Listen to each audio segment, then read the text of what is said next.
High guys, welcome to my channel Jibon Sathi and আমি জ্যোতি রায়। সবাইকে happy Valentine day. আমরা সবাই জানি ভ্যালেন্টাইন ডে 14 ফেব্রুয়ারি আমরা সবাই পালন করি।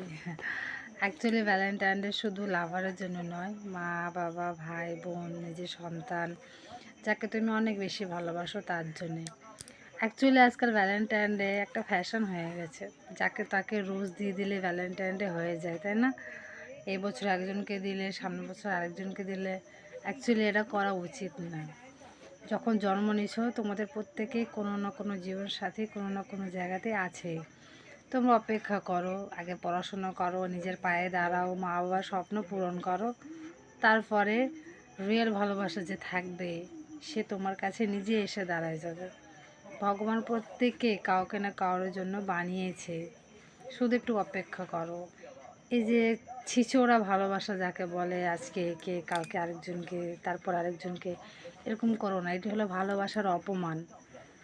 আগে নিজের পায়ে দাঁড়াও, নিজের ভ্যালু নিজের যোগ্যতা অর্জন করো, তারপরে যখন ভগবান তোমাকে যার জন্য বানাইছে দেখো একদিন না একদিন সে তোমার সামনে এসে দাঁড়াবে।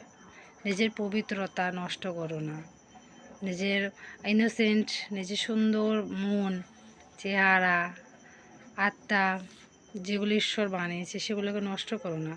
যাকে তাকে নিজের মন দিয়ে ঠিক না, ফলে যখন মন ভেঙে যায় তখন অনেক কষ্ট পাও।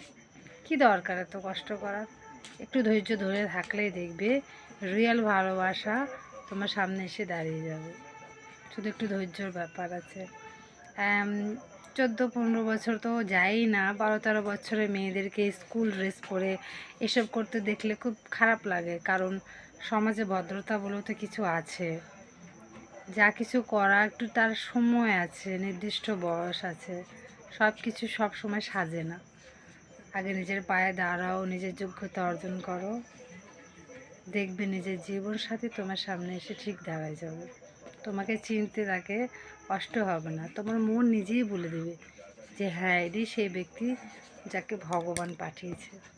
ওকে, বাই, হ্যাপি ভ্যালেন্টাইন ডে।